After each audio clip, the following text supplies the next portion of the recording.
welcome back to my channel, and if you are new here then hello and welcome. My name's Alexis and I post 2 videos a week on a Tuesday and a Thursday at 7 AM. So if you love a recipe video like this one and you want to see more, then please don't forget to hit that subscribe button. And now I'm going to share with you how to make my delicious savoury ginger buckwheat bowl. As I just mentioned, today I want to share with you how to make my delicious savoury ginger buckwheat bowl. Now this recipe is really easy to do and I thought this would make a really nice breakfast for Easter. At Easter time we like to eat eggs in the morning, so we'll either have fried eggs, scrambled eggs and omelette. The boys, my husband and son, will have theirs with toast. But unfortunately I can't eat bread anymore. I have a slight gluten intolerance, so I'm always looking for a different carbohydrate to eat with it. And recently I found buckwheat, and I have to say buckwheat is delicious. So I decided to try and make it into this ginger savoury bowl, and it was really yummy. So I thought that I would make it for my breakfast tomorrow morning. And of course, while I was making it, I thought I'd share the recipe with you. So here is how to make my delicious savoury ginger buckwheat bowl. To start the process, I'm going to wash my buckwheat under a cold tap through a colander over the sink. And I'm doing this because I won't be washing it again in the morning, and I also won't be draining it when I've cooked it either. I'm just going to let all of the liquid cook off from the buckwheat and leave it like that. So I like to give this a good wash. So I'm just going to wash this through like so, and that's perfect. So I'm now going to take this and I'm going to add the other ingredients. Now that the buckwheat is washed through, what I'm going to do is I'm going to empty it into my bowl that I'm going to use in the morning as well. So I'm just going to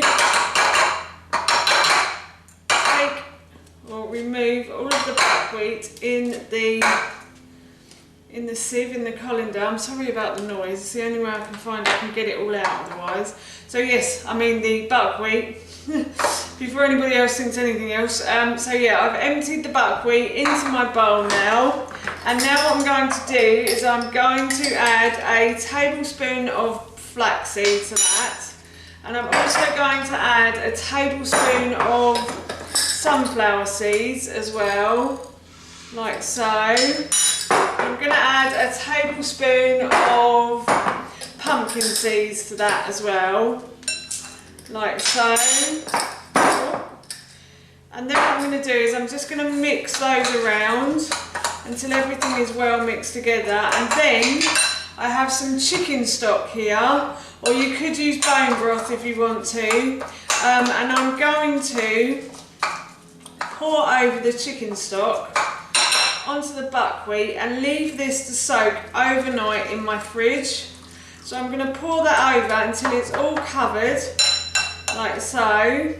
And I'm going to put this into my fridge now overnight. The next day, so I'm going to start cooking my raw buckwheat now. So what I've done is, as I said, I've soaked these overnight, and now what I'm going to do is I'm going to put these into a saucepan like so. So I'm not going to wash these off again. I'm just going to put them straight into the saucepan, and there is enough liquid in there that's covering the buckwheat. So what I am going to do is I'm going to pour over some chicken stock. You can add water if you don't have enough chicken stock, or you could use milk as well. Milk isn't quite nice in this, it makes it quite creamy.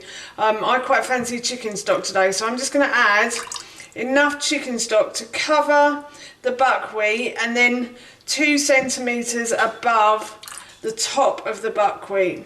So it should be about a finger's worth, like that. So the first line of that forefinger is where you want the liquid to touch.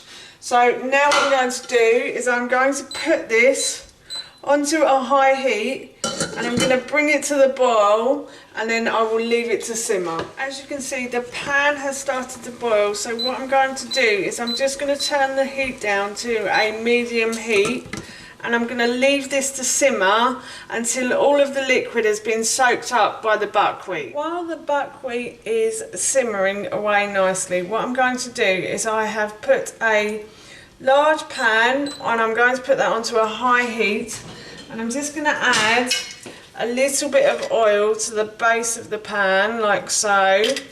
And I'm going to let that oil heat up now.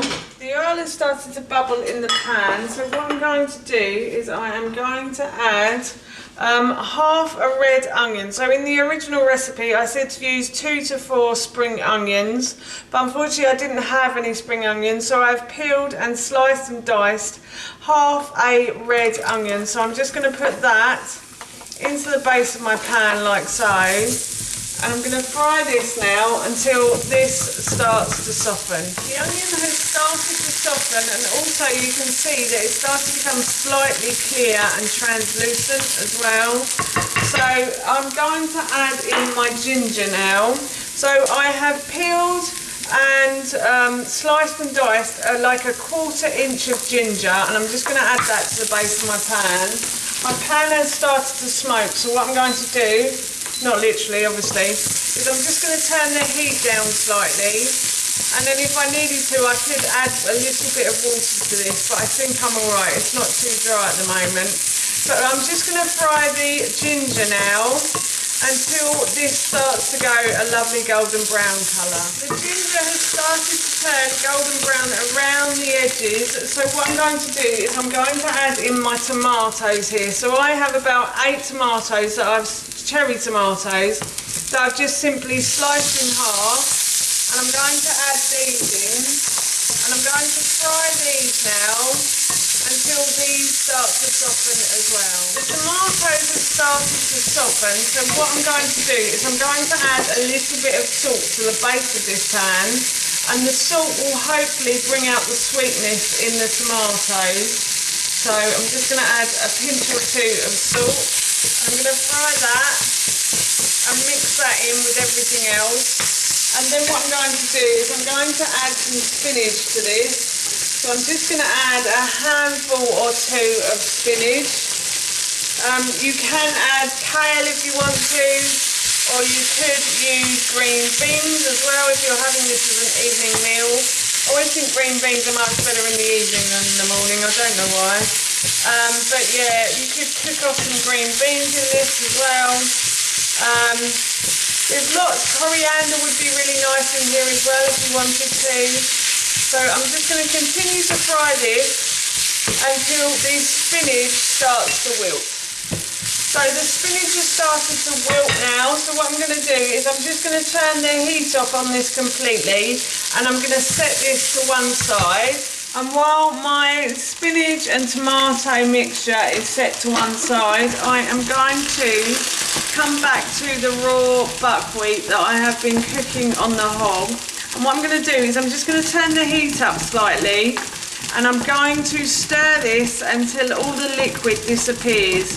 If the liquid doesn't disappear and you want your dinner or your breakfast a bit faster, then this is one of the best ways to do it. But you must keep stirring while the liquid disappears, because otherwise you'll just end up with a burnt pan on the bottom probably. So yes, I'm just going to continue to stir this until all the liquid has gone. So I've stirred the pan until all of the liquid has disappeared, and I'm just going to turn the heat off now.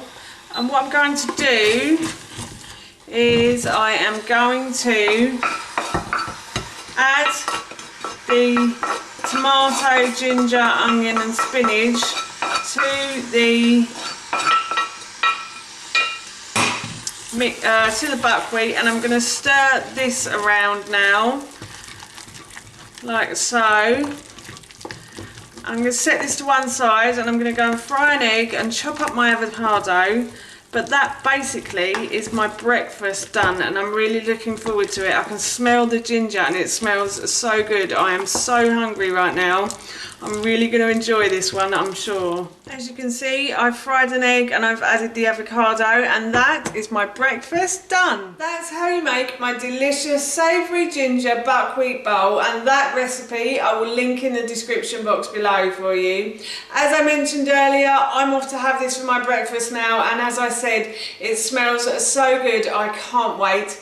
So for now, that's it from me. Thank you so much for watching. Please feel free to give me a big thumbs up if you enjoyed this video, and please feel free to leave any comments below. And please don't forget to hit that subscribe button. See you all soon. Bye.